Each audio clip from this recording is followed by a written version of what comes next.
ரெடியா போலாமா?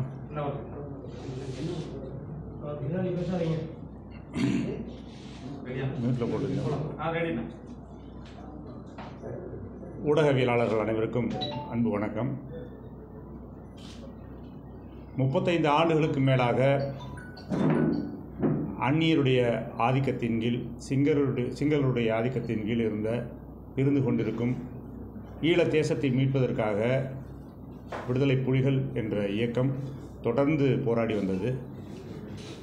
அந்த போராட்டத்தில் ஏறத்தாழ 50,000க்கு மேற்பட்ட மாவீரர்கள் தங்களுடைய இன்னுயிரை ஈந்து அந்த தேசத்தை மீட்பதற்காக போராடினார்கள். அவர்களுடைய ஈகத்தை போற்றும் விதமாக தாய் தமிழகத்தில் வாழுகிற நமது உறவுகள், இங்குள்ள தமிழர்கள் கூடி ஒவ்வொரு ஆண்டும் அவர்களுக்கு வீர வணக்க நிகழ்ச்சியை நடத்துவோம். அவர்களுக்கு வீர வணக்கத்தை நிகழ்த்துவோம். அந்த வகையில் இந்த வருடம் தமிழர் ஒருங்கிணைப்பு இயக்கத்தின் சார்பாக முதலாக தமிழகமெங்கும் இருக்கிற உணர்வாளர்கள் ஒன்று கூடி இந்த மாவீரர் நாள் நிகழ்ச்சியை நடத்தி அவர்களுக்கு வீர வணக்கத்தை செலுத்துகின்றோம். வருகின்ற 27 அதாவது நாளை மாலை 4:30 மணி அளவில் திருச்சி தென்னூரில் இருக்கின்ற உழவர் சந்தை திடலில் ஒரு மிக பிரமாண்டமான மாவீரர் பொதுக்கூட்ட நிகழ்வு ஏற்பாடு செய்யப்பட்டுள்ளது. இந்த நிகழ்வில் தமிழகம் முழுவதும் உள்ள தாய் தமிழ் உறவுகள், தமிழ் இன உணர்வாளர்கள், தமிழ் இன பற்றாளர்கள் அனைவரும் இந்த நிகழ்வில் கலந்து கொண்டு சிறப்பிக்க இருக்கிறார்கள். இந்த நிகழ்ச்சியில் மாவீரர் நாள் உரை நிகழ்த்துவதற்காக தமிழக வாழ்வுரிமை கட்சியினுடைய தலைவர் அண்ணன் வேல்முருகன் அவர்கள், தமிழ் தேச தன்னுரிமை கட்சியினுடைய தலைவர் அண்ணன் வியனரசு அவர்கள், தமிழ்நாடு கொங்கு இளைஞர் பேரவையினுடைய தலைவர் அண்ணன் தனியார் அவர்கள், அண்ணன் KM ஷரீஃப் அவர்கள் உள்ளிட்ட எண்ணற்ற தமிழ் ஆளுமைகள் இந்த நிகழ்வில் கலந்து கொண்டு எமது மாவீரர்களுக்கு தங்களுடைய வீர வணக்கத்தை செலுத்துகின்றார்கள். ஆகவே இந்த ஊடக சந்திப்பின் வாயிலாக தாய் தமிழ் உறவுகள் அனைவரையும் கேட்டுக்கொள்வது என்னவென்றால், ஒரு மிக முக்கியமான வரலாற்று சிறப்பு வாய்ந்த இந்த நாளை, இந்த ஈகத் திருநாளை நாம் அனைவரும் போற்ற வேண்டும், மாவீரர்களை நினைவில் கொள்ள வேண்டும். ஆகவே உறவுகள் அனைவரும் இந்த நிகழ்வில் கலந்து கொள்ள வேண்டும் என்று அன்போடு உங்களை அழைக்கின்றோம். இப்போ தமிழர் ஒருங்கிணைப்பு இயக்கத்தில் நாம் தமிழர் கட்சியிலிருந்து வந்து எத்தனை மாவட்ட செயலாளர்கள் நினைஞ்சிருக்காங்க? நீங்கள் தொடர்ச்சியாக ஊடக சந்திப்பின் வாயிலாக நீங்கள் தெரிஞ்சிருப்பீங்க. ஏறத்தாழ 50 விழுக்காடுக்கு மேற்பட்ட மாவட்ட செயலாளர்கள் இந்த தமிழர் ஒருங்கிணைப்பத்தில், அதை யாரெல்லாம் அதிலிருந்து விலகி வந்தாங்களோ அதில் 1-2 மாவட்ட செயலாளர்களை தவிர்த்து மற்ற அனைவரும் தமிழர் ஒருங்கிணைப்பு இயக்கத்தில் இணைந்து பணியாற்றிட்டு இருக்காங்க. எல்லாரையும் வந்து நாளைக்கு அந்த கூட்டத்தில் பார்ப்பீங்க. கிட்டத்தட்ட நாம் தமிழர் இயக்கம் கட்சி வந்து ஒரு சரிபாதியான பிளவுன்னு சொல்லலாம். அதற்கு சரிபாதியான பிளவுன்னு சொல்ல முடியாது, அதற்கு மேலே சொல்லலாம். இது பிளவு அப்படிங்கிறத சொல்கிறத கூட நாங்கள் ஏற்கலை. ஒரு உணர்வு, தமிழ் இன உணர்வு கொண்ட ஒரு ஒரு ஒரு ஒரு ஒரு மிகப்பெரிய எதிர்பார்ப்போட ஒரு பேரெழுச்சியாக இயங்கணும்னு வந்த எண்ணற்ற தம்பிமார்கள் ஒரு நம்பி தான் நாம் தமிழர் என்ற கட்சியை வந்து தொடங்கினோம், பயணித்தோம். அதில் ஒரு நம்பிக்கையற்று போய் இன்றைக்கி பெரிய ஒரு 50 விழுக்காடுக்கு மேலே உள்ள தம்பிகள் அப்படியே உணர்விட்டு போய் வந்து அமைதியாயிட்டாங்க. அதில் எஞ்சி உள்ள எல்லாருமே வந்து இந்த தமிழர் ஒருங்கிணைப்பு இயக்கத்தில் இணைந்து இப்போ செயல்பட தொடங்கியிருக்காங்க. நாளை நடக்க போகிற அந்த மாவீரர் கூட்டத்தில் நீங்கள் பார்ப்பீங்க, அது உங்களுக்கு தெரியும். இப்போ நீங்கள் நாம் தமிழர் கட்சியில் தான் நீண்ட காலம் பயணிச்சிருக்கீங்க, அங்கேருந்து தான் வந்திருக்கீங்க. அங்கே தலைமை ஒருங்கிணைப்பாளராக இருக்கக்கூடிய சீமானை யார் பின்புலத்திலிருந்து வழிநடத்துறது? பிரச்சனையே அதுதானே. பின்புலத்திலேருந்து யார் பின்புலத்திலேருந்து வழிநடத்துகிறாங்கிறது எங்களுக்கு தெரியல. நாங்கள்லாம் வந்து அவருக்கு பின்னாடி தான் இருந்தோம். ஆனால் எங்களுடைய அறிவுரைகளையோ கருத்துரைகளையோ வந்து அவர் செவிமடுப்பதற்கு என்றைக்குமே இடம் கொடுத்ததில்லை. ஒரு காலகட்டத்தில் தொடக்க காலகட்டத்தில் நாங்கள் பேசின சில விஷயங்களை, அதுவும் வந்து ஒரு ஒரு வேண்டா விருப்பாக சில விஷயங்களை கேட்டுக்கொள்வார். பிறகு வளர வளர அவருடைய போக்கு மாறியது. அவர் பின்னால் ஏதோ ஒரு சக்தி இயங்குது அப்படிங்கிறது மட்டும் தெரியும். அது எந்த சக்தி என்ன சக்திங்கிறது நமக்கு தெரியலை. அது இப்போ போகிற காலகட்டத்தில் இப்போ நீங்கள் பார்க்கும்போது நமக்கே தெரிய வருது அது யார். இப்போ நீங்கள் சமீபத்திய திரு ரஜினிகாந்த் அவர்களை சந்தித்தது, அவர் கூட பயணித்தது, யார் எந்த மாதிரியாக சித்தாந்தத்தில் உள்ளவங்க கூட இருக்காங்க அப்படிங்கிறத பார்த்தீங்கன்னாவே யார் இது வரைக்கும் அவரை இயக்கியிருக்காங்க அப்படிங்கிறது புரியுது. இப்போ நாங்கள் இருந்த வரைக்கும் எங்ககிட்ட எந்த கருத்துமே உள்வாங்கப்பட பிரச்சனையாக அதுதான். நாங்கள் வெளியே வந்ததுக்கான காரணம் பல்வேறு இன்றைக்கும் வந்து நிறைய பேர் அதை விட்டு வெளியே வர்றதுக்கான காரணம் என்னென்னா எந்த கருத்துக்களும் அங்கே உள்வாங்கப்படலை. ஒற்றை கருத்து சீமானுடைய கருத்து மட்டும்தான் நாங்கள் வந்து செயல்படுத்தப்பட்டது. ஆனால் அந்த ஒற்றை கருத்துமே அவருடைய கருத்தா என்பது கேள்விக்குறி. அது அவருடைய கருத்து இல்லை, அது பின்புலமாக யாரோ அவரை இயக்குறாங்க, அவர் மூலமாக வந்த கருத்தை தான் அவர் செயல்படுத்துகிறாங்கிறது அதுக்கப்புறம் தான் தெரிஞ்சுது. இல்லை, தமிழ்நாட்டிலையும் இந்தியா முழுவதும் பல்வேறு அரசியல் கட்சிகள் இருக்குது. அதில் குறிப்பாக இந்த அரசியல் கட்சியினுடைய பின்புலத்தில் அவர் இயங்கினார் அப்படிங்கிற மாதிரியான சந்தேகம்னு ஏதாவது ஒரு கட்சி மேலே இருக்கா உங்களுக்கு? சித்தாந்தம், அதாவது கட்சி அப்படின்னு சொல்ல முடியாது, ஒரு சித்தாந்தம் இருக்கு இல்லையா, ஒரு வலதுசாரி சித்தாந்தம். இன்றைக்கு நேற்றைய சந்திப்புகள், அவர் கூட போன ஒரு ஒரு ஒரு ஊடகவியலாளர்னு சொல்லிக்கிற ஒருத்தர், அரசியல் விமர்சகர்னு சொல்லிக்கிற ஒருத்தர் கூட போயிருக்காரு. அவரெல்லாம் முழுக்க முழுக்க ஆர்எஸ்எஸ் சித்தாந்தத்தின் பின்புலத்தில் வந்தவர், அது வெளிப்படையாகவே தன்னை அறிவித்துக் கொள்பவர். அவர் கூடவே அவர் தான் இவருக்கு எல்லாமாவும் இருக்கிறார். எனக்கு தெரிந்து ஒரு 5 ஆண்டுகளுக்கு முன்னிலிருந்தே அவர் வந்து அவருடைய பிடியில் இவர் சிக்கிட்டார். அவர் ஒருத்தர் தான் இவரை தவறாக வழிநடத்தி இவர் அழைச்சிட்டு போகிறாரு அப்படிங்கிறது நான் சந்தேகப்பட்டது. அது இன்றைக்கி வெட்ட வெளிச்சமாகி வெளிச்சத்துக்கு வந்துருச்சு. பேச்சு வந்து எந்த அளவுக்கு உண்மையாக கொடுக்கிறீங்க? அது ஆரம்பம் சரியாக இருந்தது, அவருடைய நோக்கம், அவருடைய ஆரம்பம் மிகச் சரியாக இருந்தது. அதனால தான் இவ்வளோ தூரம், இவ்வளவு லட்சக்கணக்கான இளைஞர்கள் ஒரு பின்னாடி வந்தாங்க. ஆனால் காலப்போக்கில் அவருடைய தேவை மாறிடுச்சு, அவருடைய நோக்கம் மாறிடுச்சு. அதில் வந்து அவர் விலக ஆரம்பிச்சிட்டாரு. அவர் விலகி செல்வது வந்து அவருக்கே தெரியுதா தெரியலன்னு தெரில. அவர் அதான் சொல்கிறல, அவர் வந்து இன்னொருத்தருடைய பிடியில், இன்னொரு சித்தாந்தத்தின் பிடியில் வந்து அவர் உள்ளுக்குள்ளே போயிட்டார் அப்படிங்கிறதான் நாங்கள் சந்தேகப்படுறது. இப்போ உங்களை இடதுசாரி சித்தாந்தத்தில் அல்லது வந்து திராவிட இயக்க சித்தாந்தத்தில் வழி நடத்துறது யாரு? நாங்கள் எப்போவுமே எங்களுடைய தேசிய தலைவர் பிரபாகரனுடைய சித்தாந்தத்தில் தான் நாங்கள் இயங்கிக்கிட்டு இருக்கோம். எங்களுக்கு வள்ளுவம் இருக்குது, எங்களுக்கு வந்து இதுக்கு முன்னாடி எவ்வளவோ எண்ணற்ற எங்களுக்கு வழிகாட்டிகள் இருக்காங்க. இப்போ குறிப்பிட்டு நாங்கள் யாரோ ஒருத்தருடைய அவருடைய வழிகாட்டுதலில் நாங்கள் இயங்கலை. ஏற்கனவே நாங்கள் பல எங்களுடைய ஆளுமைகள், தமிழ் ஆளுமைகள் பல பேருடைய வழிகாட்டுதலில் நாங்கள் இந்த அரசியல் கட்சியை தொடங்கி அதில் நாங்கள் பயணித்தோம். அதே சித்தாந்தத்தை நாங்கள் தொடர்றோம், அவ்வளோதான். ஆந்திர கட்சியில் விளையாடுறவங்களாம் எங்களோட ஸ்லீப்பர் செல் தான் சீமான் சொல்லியிருக்காரு. ஏன்னா நாங்களாக தான் அனுப்பிச்சிடுறோம். அது அவருக்கு வந்து வேறு பதில் இல்லை. அவருக்கு எப்படி அவர் ஒரு நகைச்சுவை எப்போவுமே வந்து அண்ணன் சீமானவர்கள் இளவு வீடோ இல்லை கல்யாண வீடோ, இளவு வீடாக இருந்தால் தான் தான் பணமாக இருக்கணும், கல்யாண வீடாக இருந்தால் தான் தான் மாப்பிள்ளையாக இருக்கணும் என்ன கொண்டவர். அதனால் எது பண்ணாலும் நம்மளை பற்றி பேசிகிட்டே இருக்கணுங்கிற அதில் வந்து அதனுடைய பின்விளைவு என்ன வருது, நெகட்டிவாக வருதா பாசிட்டிவாக வருதாங்கிறத ஒருபோதும் கவலைப்பட மாட்டார்.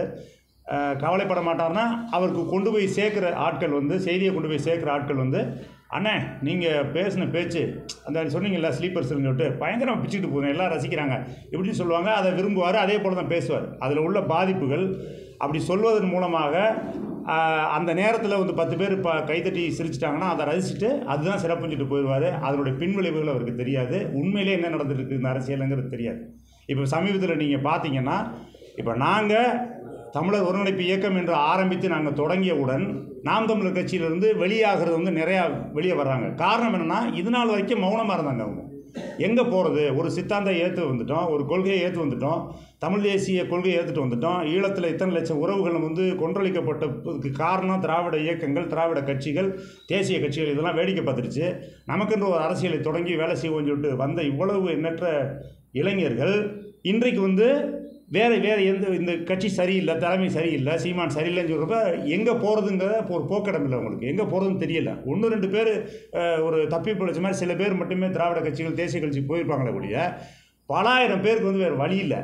ஆனால் இன்றைக்கு நாம் தமிழர் ஒருங்கிணைப்பு இயக்கம் என்று இதே கொள்கையோடு எந்த விதமான பிசுறும் இல்லாமல், எந்த விதமான டீவியேஷனும் இல்லாமல் ஒரு இயக்கத்தை ஆரம்பித்த முன்னாடி, சரி நமக்கு ஒரு இயக்கம் இருக்குது, நம்ம இதே சித்தாந்தத்தில் இயங்குறதுக்கான நமக்கு ஒரு வாய்ப்பு இருக்குன்னு சொல்லிட்டு என்ன பண்ணுறாங்க, நம்ம வந்து அங்கே முரண்பட்ட உடனடியாக நம்மளை தேடி வர்றாங்க, நம்ம கூட வந்து இணைஞ்சு வேலை செய்கிறாங்க.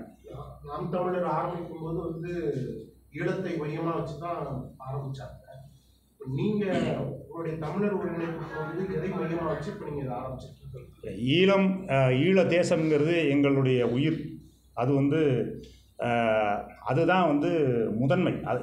இந்த இந்த இந்த இந்த இந்த கட்சி, இந்த இயக்கம், இந்த தத்துவம், இதனுடைய கடைசி டார்கெட்னு பார்த்திங்கன்னா எங்களுக்கு வந்து தமிழருக்கென்று ஒரு தனி நாடு. அந்த தனி நாடு எங்களுக்கு இங்கே வாய்ப்பில்லை.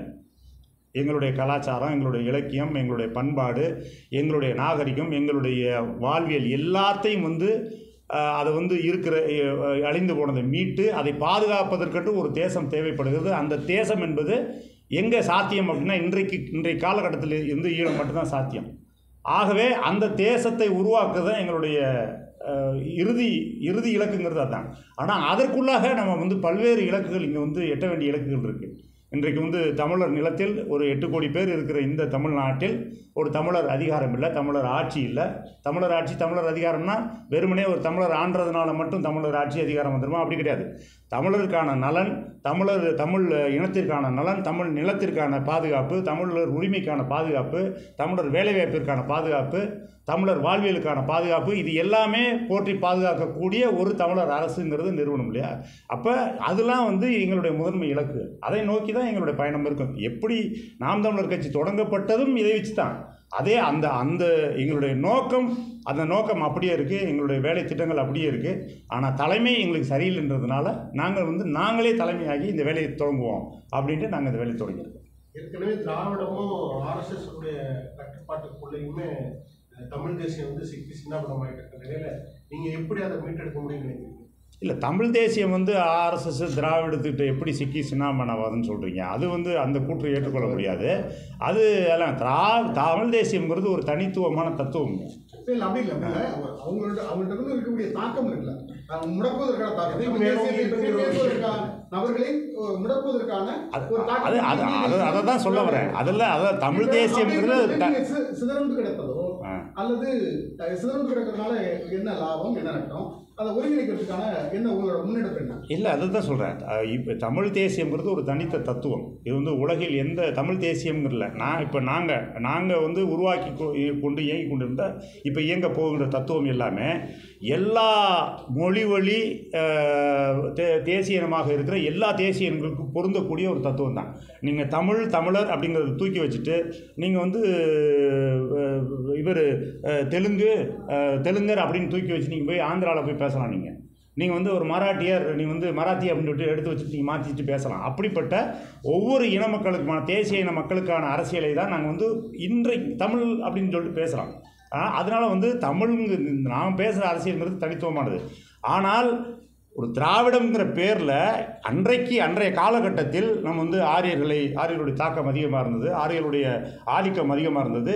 அவர்களை காலி செய்வதற்கு திராவிட தத்துவம் ஒன்று தேவைப்பட்டது. அதை தூக்கிட்டு வந்தாங்க. இன்றைக்கு அந்த தத்துவம் ஒன்று ஒரு தேவையில்லை. அன்றைக்கு வந்து அது வந்து ஒரு போலியாக உருவாக்கப்பட்ட தத்துவம் தானே ஒழிய அன்றைக்கு தேவைப்பட்டுச்சு. இன்றைக்கு அது தேவையில்லை. ஏன்னா இன்றைக்கு வந்து தமிழ் தேசம், தமிழுடைய விடுதலை எல்லாமே ஒடுக்கப்பட்டதற்கான காரணமே திராவிட தேசமாக வந்து திராவிட அரசியல் ஆகிப்போச்சு. திராவிட அரசியல் தான் என்ன பண்ணிடுச்சு, இன்றைக்கி நடந்த ஈழப்படுகொலையாக இருக்கட்டும், இங்கே நடக்கிற தமிழர் உரிமை பிரச்சனை, எந்த பிரச்சனை அதிகம் வாழ்வாதார பிரச்சனையாக இருக்கட்டும், அதுக்கெல்லாம் மூல காரணமாகவே திராவிட அரசியல் வந்துருச்சு. அப்போ அதை சரி செய்யறதுக்காக தான் நம்ம இந்த தத்துவத்தை மீண்டும் நம்ம எடுக்க வேண்டிய கட்டாயத்துக்கு வந்திருக்கோம். நடைபெற கூட்டத்தில் எவ்வளோ பேர் கலந்துக்கிறோம்? நாளை நாங்கள் குறைந்தபட்சம் ஒரு 10,000 பேர் நாங்கள் எதிர்பார்க்குறோம். நாடு முழுவதும் உள்ள 234 தொகுதிகளிலிருந்து வர்றாங்க. எல்லாருமே அழைச்சி பேசிகிட்டு இருக்காங்க. நாங்கள் ஒவ்வொருத்தரும் 5 வாகனத்தில் வரோம், 6 வாகனத்தில் வரோன்னு சொல்லி பேசியிருக்காங்க. நாங்களுடைய எதிர்பார்ப்பு குறைந்தபட்சம் ஒரு 10,000 பேர் வருவாங்க அப்படிங்கிறது எங்களுடைய எதிர்பார்ப்பு. அதன் பிறகு நம்ம பார்க்கலாம். ஆனால் இந்த மாதிரியான ஒரு சந்திப்புகள் இப்போ நான் 2-3 நாளாக அதுதான் உங்கள்கிட்ட பேச நினச்சது தான். 2-3 நாளாக பார்த்தீங்கன்னா ஊடகங்களில் இது வந்து வேல்முருகன் வராரு, அவர் வராரு, இவர் வராரு, உதயகுமார் வராரு, இவங்களெல்லாம் வச்சுக்கிட்டு திராவிட கட்சிகள் வந்து திமுக வந்து இவங்களை கையில் எடுத்துருச்சு அப்படின்னு வந்து நாம் தமிழர் கட்சியை சேர்ந்தவர்கள் வந்து ஒரு ஒரு ஒரு போலியான ஒரு பரப்புரையை செஞ்சுக்கிட்டு வராங்க. அவங்களுக்கு சொல்லிக்கிறது ஒன்று தான். அதாவது இந்த மாதிரியான யாருக்காவது கீழே இருந்து அஜெண்டாவில் வேலை செஞ்ச எல்லாருக்குமே மற்றவங்கள பார்த்தா சந்தேகம் வரத்தான் செய்யும். நாங்கள் உண்மையும் நேர்மையாக இந்த வேலையை செஞ்சிட்ருக்கோம். காலம் வந்து எங்களை யாருன்னு காட்டும். இந்த தமிழ் மக்களுக்கு போலியான வேலைகள் செய்கிறது யார், போலியான தமிழ் தேசியம் பேசிட்டு மேடையில் ஒன்று பேசிட்டு கீழே போய் வேற வேலை செய்கிறது யார், மேடையில் பேசுகிறத அப்படியே செயல்படுத்த போகிறது யாருங்கிறது இந்த தமிழ் மக்கள் வந்து கூடிய சீக்கிரம் இது வந்து உணர்த்துவார்கள். அப்போ வந்து இதற்கான விடை விளங்கும். அதுக்கடையில் வந்து இந்த தமிழ்நாடு முல்லா கிளம்புறாங்க, பெரிய கூட்டம் வந்து திருச்சியை நோக்கி திரளுது அப்படிங்கிற செய்தி வர வர வர ஐயையோ நம்ம கூடாரம் காலி ஆகுதே அப்படிங்கிற அந்த ஒரு பயத்தில் ஏதாவது ஒரு செய்தியை போட்டுட்ருக்காங்க. ஒரு முன்னுக்கு பின் முரணான செய்தி. வேல்முருகன் அண்ணன் வர்றாருங்கிறதுக்காகவே இது ஒரு திராவிட இதாகி போயிருமா? ஒரு திராவிடத்தின் கீழ் நாங்கள் போயிட்டோங்கிறதாயிருமா? அவர் ஒரு திராவிட கட்சியில் கூட்டணியில் இருக்கார். அவர் தான், அவர் தமிழர். நீண்ட காலமாக இந்த மண்ணில் இந்த தமிழர்களுக்கு, அதுவும் வந்து குறிப்பாக ஈழ விடுதலைக்காக போராடிய போராளிகளுக்கு பலாயிரக்கணக்கான உதவிகளை செய்து இன்றைக்கு வரைக்கும் அவங்களுக்கு உதவி செய்து அவங்களுக்கு அந்த விடுதலைக்காக போராடி இருக்க ஒரு தமிழ் மகன். அவரை கூப்பிட்றதுல எங்களுக்கு நான் பெருமையாக நினைக்கிறோம். கட்சி அதிகாரத்துக்காக வந்து ஒரு திராவிட கட்சியோட தேசிய கட்சியோட கூட்டணி சேர்றதுக்காக அது வந்து அவர் தமிழர்ல நாய் போயிருமா இல்லை எதிராளி நாய் போயிருமா? அவராவது வெளிப்படையாக திராவிட கட்சியோட கூட்டணி வச்சுக்கிட்டு ஒரு எம்எல்ஏவாக இருந்து செயல்படுறாரு. நீங்கள் மறைமுகமாக கூட்டணி வைக்கிறீங்களே, அதுக்கு யார் பதில் சொல்கிறது? மறைமுகமாக கூட்டணி வச்சுக்கிட்டு அண்டர் கிரவுண்டில் நீங்கள் வந்து காசு வாங்கிட்டு கூட்டணி வச்சுக்கிறதுக்கு இது 1000 மடங்கு மேல். அந்த அளவில் நாங்கள் பெருமையாக கருதுகிறோம். நாங்கள் கூப்பிட்டுருக்கிற எல்லாருமே, இன்றைக்கி எங்களுக்கு ஒரு சிறப்பு அழைப்பாளராக கூப்பிட்டுருக்க எல்லாருமே ஒரு பெருமை மிகு தமிழ் அடையாளங்களாக பார்க்குறோம். அதுக்கு அடுத்ததாக நாங்கள் அரசியலை நாங்கள் என்ன செய்ய போகிறோங்கிறது பிறகு பாருங்கள். நாங்கள் போய் திராவிட கட்சியில் போய் சேர போகிறோமா, இல்லை திராவிட கட்சியில் போய் கரைய போகிறோமா, இதை தமிழ் தேசிய கட்சியில் கடைசி வரைக்கும் உறுதியாக நிற்க போகிறோமாங்கிறத காலம் முடிவு செய்ய நீங்கள் பார்க்க தானே போகிறீங்க. திராவிட கட்சிகளை எதிர்த்து வந்து சட்டமன்றத்தில் பேசியிருக்கிற வரலாறுலாம் இருக்குது, அதையும் பார்க்க சொல்லுங்கள். இந்த கட்சிகளை எதிர்த்து பேசியிருக்கிறாங்க, அவங்க வந்து கொண்டு வந்த மோசமான திட்டங்களை எதிர்த்தெல்லாம் பேசியிருக்கிறாங்க, போராடி இருக்கிறாங்க. அதையும் கருத்தில் எடுத்துக்கிட்டு பேசணும். தவறான கருத்துக்களை வந்து திணிக்கக்கூடாது, பொய்யான தகவல்களை பரப்பக்கூடாது. சார், நீங்கள் சொல்கிற மாதிரி ஒரு கொள்கையை வந்து ஃபாலோ பண்ணுறோம், ரைட் விங் ஃபாலோ பண்ணுறவங்க ஏன் சீமானை வந்து பேக் பண்ணணும்னு நினைக்கிறீங்க? சீமானையும் ஹெல்ப் பண்ணணும்னு நினைக்கிறீங்க? இல்லை, அவங்களுக்கு திராவிட கட்சிகள் அவங்களுக்கு வந்து பெரிய எதிரியாக கருதுகிறாங்க. அவங்க திராவிட கட்சிகளை வீழ்த்துவதற்கு இவரை வந்து ஒரு கருவியாக பயன்படுத்த நினைக்கிறாங்க. இவர் தெரியாமலோ தெரிஞ்சோ வந்து அதுக்கு வந்து பயன்படுறாரு. அதுக்கான பெனிஃபிட்டை அவர் அடைகிறாரு. மறைமுகமாக சில அவருக்கு பெனிஃபிட் கிடைக்குது, அதனால் அதை ஆதரித்து நிற்கிறாரு. பெனிஃபிட்டாக எப்படி சொல்லுவீங்க? அது நீங்களே யூகிச்சுக்கோங்க என்ன மாதிரி பெனிஃபிட் கிடைக்குங்கிறது. அரசியல்வாதிகளுக்கு என்ன மாதிரி பெனிஃபிட் கிடைக்கும்? திருச்சி மாவட்டத்தில் எவ்வளோ பேர் நாம் தமிழர்கள் விலைக்கு உங்களுடைய இயக்கத்தில் வந்து இறந்துருக்காங்க? திருச்சியோட மண்டல செயலாளரே இங்கே தான் இருக்கார். ஒட்டுமொத்த திருச்சியோட சட்டமன்ற பாராளுமன்ற வேட்பாளர் இங்கே பின்னாடி தான் உட்காந்துருக்காரு, வினோத் இருக்காரு. அப்படின்னா நீங்கள் பார்த்துக்கங்க, முதன்மையாக இருந்த போராளிகள் எல்லாருமே இங்கே தான் இருக்கிறாங்க. இல்லை, நாம் தமிழர் கட்சியில் இப்போ 8% வாக்கு இருந்தது. அதை வந்து மேலும் அதிகரிக்கக்கூடாது, அந்த கட்சியை உடைக்கணுங்கிறதுக்காக ஒரு சில கட்சியை வந்து பணத்தை கொடுத்து இந்த மாதிரி ஒருத்தராக வெளியில் அனுப்புறாங்க. குறிப்பிட்டு மாவட்ட செயலாளர் பொறுப்பில் இருக்கிறவங்க தான் வெளியில் வராங்க.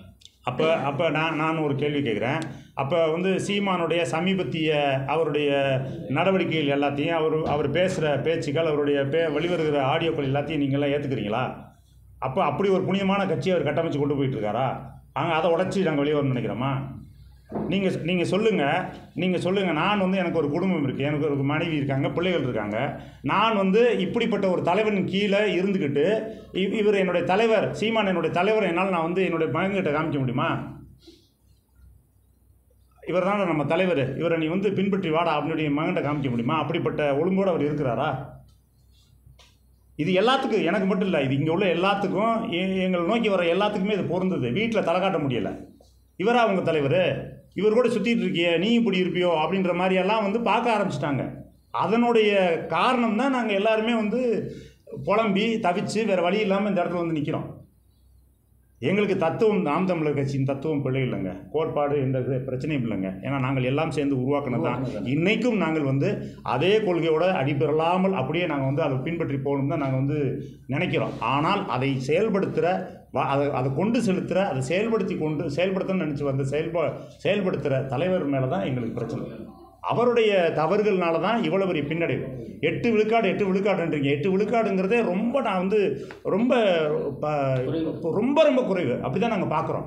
ஒரு குறைந்தபட்சம் 15-20 விழுக்காடு இந்த 2024 தேர்தலில் வந்திருக்கணும். ஆனால் 8 விழுக்காடு, இந்த 8 விழுக்காடை இவர் வந்து வருகிற தேர்தலில் வந்து மறுபடி தொடுவாராத, மறுபடி தக்க வைப்பாரா அப்படிங்கிறது மிகப்பெரிய கேள்விக்குறி. உங்களுக்கு தெரியாத ஒன்றும் இல்லை, அவ்வளோ பெரிய பிரச்சனைகள், அவ்வளோ பெரிய சங்கடங்கள் உள்ளுக்குள்ளே இருக்குது. இன்றைக்கி வரைக்கும் கட்சிகளில் இருந்தாயிரம் இல்லாட்டி, இப்போது சமீபத்தில் நெல்லையில் நீங்கள் பார்த்துருப்பீங்க, உனக்காக போஸ்ட் அடித்தவன், உனக்காக வந்து கை காசு செலவழிச்சவன், உடல் உழைப்பை போட்டவன், குடும்பத்தை விட்டுட்டு உன் கூட நின்றவன், நீ எந்த ஊர் போகிறே சுற்றி வந்து பயணம் பண்ணவன், உன்கிட்ட ஒரு கேள்வி கேட்டால் நீ வந்து எல்லா பேருக்கு முன்னாடி வந்து ஒரு வார்த்தை பதில் சொல்கிறது என்ன குறைஞ்சி போவ? இருந்தால் இல்லைன்னா வெளியே போ அப்படின்னா என்ன மாதிரியானது ஒரு இதனை நீங்கள் வந்து ஒரு கார்ப்பரேட் கம்பெனி நடத்துறீங்க, அதனுடைய பாஸா நீங்கள், சேர்மனா நீங்கள், உங்கள்கிட்ட வந்து மாத சம்பளம் வாங்குறவன் நாங்கள் எல்லாம். உங்கள் அப்பா வீட்டு சொத்தா நாம் தமிழர் கட்சிங்கிறது? ஒவ்வொருத்தனுங்க ஒவ்வொரு பொண்டாட்டி தாலி அடமானம் வச்சு கூட்டம் நடத்தியிருக்காங்க, போராட்டம் நடத்தியிருக்காங்க. ஏன் ஓட்டு, ஏன் கட்சி, எனக்காக தான் ஓட்டு கொடுக்குது அப்படின்னா ஒவ்வொருத்தருடைய பங்கு இருக்கா இல்லையா? அப்போ நீங்கள் உங்களுக்கு தேசிய கட்சியில் திராவிட கட்சியில் குறை சொல்வதற்கு என்ன தகுதி அருகதை இருக்குது? குறைந்தபட்சமாக திருந்தவாதம் செய்யுங்க. நீங்கள் இனிமேல் அள்ளிக்கட்ட போகிறது கிடையாது, நீங்கள் இனிமேல் வந்து அதிகாரத்துக்கு வரப்போகிற ஒன்றும் கிடையாது. குறைந்தபட்சமாக சுயமாக உணர்ந்து நாம் செய்தது தவறு என்று உணர்ந்து திருந்தவாதம் செய்யுங்க. அது உங்களுடைய பிற்காலத்தில் உங்களுடைய அடுத்த சந்ததிகள் வந்து நல்லா வர்றதுக்கான வாய்ப்பாக இருக்கும். நீங்கள் பல ஆண்டுகளாக பயணிச்சீங்க, இப்போ சமீப காலமாக தான் நம்மளாம் குற்றச்சாட்டு. அதாங்க நான் ஏற்கனவே சொல்லிட்டேன். நாலு நான் வெளியே வந்து இப்போ 1.5 வருஷத்துக்கு மேலே ஆச்சு. அதுக்கு முன்னாடி 4 ஆண்டுகளாகவே இந்த போர் உள்ளுக்குள்ளே போயிட்டே இருக்குங்க. இந்த பனிப்போர் உள்ள போயிட்டே இருக்குது. நம்ம சொல்கிறத அவர் கேட்க மாட்டார், அவர் சொல்கிறது ஏதோ ஒன்று திடீர்னு ஒன்று சொல்லுவார். அதை சொன்னல லெஃப்ட்டில் இண்டிகேட்டர் போட்டு ரைட்டில் திரும்பி போயிட்டே இருப்பார். நம்ம பின்னாடி புறால் குழம்பிகிட்டே இருக்கணும். இப்படியே ஒன்றும் இல்லைங்க. நாங்கள் இருக்கிறோம். நான், அண்ணன், தம்பி, அண்ணன் இவங்கெல்லாம் பக்கத்துலேயே இருக்கோம். திடீர்னு பார்த்தா ஒரு நாள் பார்த்தா டிவியில் வந்து ஏதோ வந்துட்டுன்னு சொல்லிட்டு எல்லோரும் ஃபோன் பண்ணுறாங்க. என்ன ஃபோன் பண்ணுறேன், என்னங்க அப்படின்னு கேட்டால், என்னங்க உங்களால் சசிகலா போய் சந்திச்சிட்டாரு அப்படின்னா நம்ம கேட்குறவங்களுக்கு என்ன பதில்? எல்லா பத்திரிகையாளரும் கேட்குறாங்க, சசிகலா சந்திச்சா இதை பற்றி என்ன நினைக்கிறீங்க? என்ன நினைக்கிறதே தெரில. எதுக்காக போய் சந்திச்சார்? அப்போ குறைந்தபட்சமாக நீங்கள் செயல்படுத்த விஷயத்த பக்கத்தில் உள்ள ஆள்கிட்டையாவது வந்து கலந்து ஆலோசிங்க. இன்ன காரணத்துக்காக சந்திக்கிறோம்னா சொல்லுங்கள், அது வந்து நாங்கள் பேசிக்கிறோம்ல அப்படின்னா. அப்போ சசிகலாவை சந்திக்க வச்சதுக்கு ஒரு பின்புலம் இருக்குது. அதுவும் யாரோ ஒருத்தர் வந்து அவர் இயக்கியிருக்காரு, அந்த இயக்கத்தில் போய் அவர் நடிச்சிட்டு வந்துட்டார், அவ்வளோதான். இப்படி தான் எல்லாமே நடந்துக்கிட்டு இருக்குது. இதெல்லாம் வந்து சசிகலா சந்திச்சது எந்த காலம்? 5 வருடத்துக்கு முன்னால், 5 வருடத்துக்கு முன்னாடி. அப்போ இருந்தே இந்த பனிப்போர் போயிட்டு தான் இருக்குது. பொறுக்க முடியாமல் வேறு வழி இல்லாமல் ஒரு கட்டத்தில் வந்து நாங்கள் வெளியே வரோம், அவ்வளோதான். நடிகர் விஜய் தமிழ் தேசத்தில் இருக்காங்க, அது எப்படி பதில்? இல்லை, அவர் பெயரளவில் அறிவிச்சிருக்காரு. தமிழ் தேசியமும் 2 கண்களில் தமிழ் தேசியமும் ஒரு கண் அப்படின்னு சொல்லியிருக்காரு. அந்த வகையில் ஒரு உச்ச நட்சத்திரமாக இருக்கிற ஒருத்தர், இவ்வளவு கோடி மக்களுடைய ஒரு அன்பை பெற்ற ஒரு நடிகர், அந்த தமிழ் தேசியமும் ஒரு கண் அப்படின்னு சொல்கிறதுல எங்களுக்கு வந்து மகிழ்ச்சி, அவ்வளோதான். அதே நேரத்துக்கு அவருடைய செயல்பாடுகள் எப்படி இருக்குது? திராவிடம், அவர் வாக்குக்காக திராவிடமும் என்னுடைய ஒரு கண் அப்படின்ற மாதிரி சொல்கிறத தான் நாங்கள் பார்க்குறோம். அவருடைய செயல்பாடுகள் இனிவரும் காலங்களில் அவருடைய போராட்டங்கள் தமிழ் மக்களுக்கான, உண்மையிலே தமிழ் தேசியத்திற்கான அவருடைய பங்களிப்பு என்னங்கிறத நம்ம பார்த்துட்டு தான் அதை நம்ம பேச முடியும். சீமான் கட்சியில் சேர்றதுக்கு முன்னாடி அவர் எந்த ஜனநாயக பண்பை பார்த்து சேர்ந்தீங்க? இப்போ எதனால் அது இல்லைன்னு நீங்கள்? ஜனநாயக பண்பு இருந்ததுங்க. ஆரம்பத்தில் சீமான் கட்சியில் வந்து சேரலைங்க. முதல்ல தெரிஞ்சுக்கோங்க. சீமான் கட்சியில் நாங்கள் சேரலை. நாங்கள் எல்லோரும் சேர்ந்து சீமான் நாம் தமிழர் கட்சியை உருவாக்கினா அதில் சீமான் ஒருத்தர், அவ்வளோதான். சீமான் வந்து எனக்கு ஆரம்பத்துலேருந்து நண்பர், அண்ணன், அவ்வளோதான். 22லேருந்து நண்பர், 2002லேருந்து நண்பர், அண்ணன். அந்த உறவு தான். ஈழத்தில் இவ்வளோ பெரிய இனப்படுகொலை நடந்துருச்சு. நாம் நம்பி இருந்த தமிழின தலைவர் என்ற கலைஞர் வந்து கைவிட்டுட்டார். மிகப்பெரிய அதிகாரத்தில் இருந்த அம்மா, ஒரு எதிர்க்கட்சி அந்தஸ்தில் இருந்த ஜெயலலிதா அம்மா வந்து கைவிட்டாங்க. அப்போ நாம் வந்து ஒரு பரிதவித்த நிலையில் நாமளே சேர்ந்திய ஒரு அரசியல் கட்சி ஆகக்கூடாது அப்படின்னு சொல்லிட்டு ஆரம்பித்ததான ஒழிய இவர் ஒருத்தர் தான் தலைவர், இவரை விட்டு ஆள் இல்லைன்னா சொல்ல. அன்றைக்கு வந்து நல்ல ஒரு தன்னுடைய நல்ல ஒரு கவர்ச்சிகரமான பேச்சாளர் மக்களை ஈர்க்கக்கூடிய இடத்துல அவர் தான் இருந்தார். அன்றைக்கி நீங்கள் முதன்மையாக இருங்கண்ணே அப்படின்னு சொல்லிட்டு நாங்கள் பின்தொடர்ந்து போனோம். அப்போல்லாம் வந்து ஒரு ஜனநாயக பண்பு ஒன்று இருந்துச்சு. எல்லாத்தையும் கேட்டுட்டு தான் நம்ம முடிவெடுத்து பண்ணுவோம். வளர தான் அவருடைய போக்கு மாறுது. அவர் வளர தன்னுடைய அந்த தலைமையை தக்க வச்சுக்கன்னு நினைக்கிறாரு. யார் ஒருத்தர் வந்து தன்னை தாண்டி வளராங்கன்னு நினைக்கிறாங்களோ அவங்களெல்லாம் தட்டி விடணும்னு நினைக்கிறாரு. இது நினைக்கும் போது இந்த இலை மலர்ந்தால் ஈழ மலரும் உங்களை கேட்டு தான் சொன்னாரா? இல்லை, அப்போ இலை மலர்ந்தால் ஈழ மலரும் சொன்னது வந்து கட்சிக்கு முன்னாடி, கட்சியே ஆரம்பிக்கல. அப்போ அது வந்து பாண்டிச்சேரியில் நடந்த கூட்டத்தில் பேசினது. அப்போ வந்து இயக்குனர் சங்கம் சார்பாக அவர் போன கூட்டத்தில் பேசினது. 2011 பிரச்சாரம் பண்ணாரு. பிரச்சாரத்தில் இல்லை, அது அவருடைய அதெல்லாம் கேளதான். அந்த ரைமிங்காக சொல்லணுங்கிறதுக்காக சொன்னது.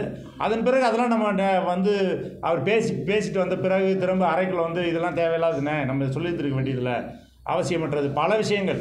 நான் வந்து விக்கிரவாண்டி இடைத்தேர்தல் சொன்னார்ல, ராஜீவ் காந்தி நாங்கள் தான் பண்ணோம் அப்படின்னு சொன்னார்ல, அப்படிலாம் சொன்னார் இல்லையா, இதெல்லாம் வந்து நாங்களே கண்டிச்சிருக்கோம். இது வந்து நம்ம ஒரு அரசியல் செய்கிறோம், ஒரு ஜனநாயகபூர்வமான ஒரு மக்கள் திரள அரசியல் செய்கிறோம். இதில் இந்த மாதிரியான வந்து பேச்சுக்கள் நமக்கு வந்து தேவையில்லாதுன்னு சொல்லிட்டு அதுக்கப்புறம் நாங்கள் கண்டிச்சிருக்கோம். சில இதெல்லாம் தவிர்த்துருக்காரு. அதெல்லாம் ஒரு காலகட்டம் வரைக்கும் வந்து சில பேச்சுக்கள் வந்து கேட்டார். அதுக்கப்புறம் நீ என்ன சொல்கிறது, நான் என்ன கேட்குறது அப்படிங்கிற முடிவுக்கு வந்துட்டார். உலகம் முழுக்க இருக்க புலம்பெயர் தமிழர்கள் இன்னமும் சீமான ரொம்ப நம்பிட்டு இருக்காங்க. நீங்க எல்லாம் வந்து இப்போ வெளியில வந்து தொடர்ந்து அப்படிலாம் நம்பலைங்க. யார் சொன்னது? உங்கள்கிட்ட சொன்னாங்களா? அப்படிலாம் நம்பலை. இன்றைக்கு வந்து எங்கள்கிட்ட பேசுகிறாங்கல்ல, மிகச்சிறந்த முன்னெடுப்பு, சரியாக முன்னெடுத்து கொண்டு போங்க. உங்களுக்கு வெளிப்படையான ஆதரவு நாங்கள் கொடுக்கலைங்கிறக்கா உங்களை ஆதரிக்கலன்னு நினைக்காதீங்க. எங்களுடைய ஆதரவு உங்களுக்கு உண்டு. மாவீரர்கள் உங்களை வழிநடத்துவாங்க. நீங்கள் சிறப்பாக செய்யுங்க. ஒரு மாற்று தமிழ் தேசிய சக்திங்கிறது தேவை. அவருடைய செயல்பாடுகளில் பல தவறுகள் இருக்குது. அதை பொறுத்து தான் போக்குறோம். எங்களுக்கு வேறு வாய்ப்பு இல்லைங்கிறதுனால நாங்கள் ஆதரிக்கிற நிலையில் அவர் இருக்கிறோம். ஆனால் நீங்கள் முன்னெடுக்கிறது சரியான இதுதான், நீங்கள் அதை செய்யுங்க அப்படின்னு வந்து சொல்லிட்டு தான் இருக்கிறார். வெளிநாட்டு தமிழர்கிட்ட பாதிப்பு எப்படி இருக்குது? பெருத்த ஏமாற்றம் இருக்குது. வெளிநாட்டு தமிழர்கள் வந்து, அதாவது குறிப்பாக வந்து ஈழத்தமிழர்கள் வந்து புலம்பெயர்ந்து இருக்கிறாங்க இல்லையா, அவங்க நாம் தமிழர் கட்சியை பெரிய நம்பிக்கையோடு பார்த்துக்கிருந்தாங்க. அந்த நம்பிக்கையில் மிகப்பெரிய ஓட்டை விழுந்துருச்சு. ஒரு அவநம்பிக்கை இடத்துக்கு வந்துட்டாங்க. அவர் பயங்கரமாக நம்பினாங்க, சீமான் பயங்கரமாக நம்பினாங்க. இன்றைக்கு அதில் வந்து மிகப்பெரிய அவநம்பிக்கை உங்களுக்கு வந்துருச்சு.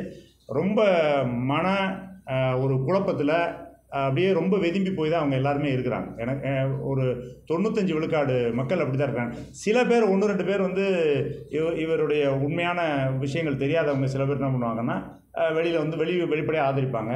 பல பேர் வந்து அமைதியாயிட்டாங்க. எங்ககிட்ட தொடர்புள்ள இருக்காங்க நிறைய பேர். சார், திறன் நிதினா என்ன? அதை வச்சு அவர் என்ன பண்ணுறாரு? திரள் நிதினா அந்த வார்த்தையிலே உங்களுக்கு இருக்குல்ல, திரள் நிதி. எல்லாரும் அது வருது. அவர் வெளியிலேருந்து பொதுப்படையாக ஒரு அறிவிப்பு அறிவிக்கிறாங்க. இணையதளங்கள் மூலமாக அந்த வங்கி கணக்கு வருது.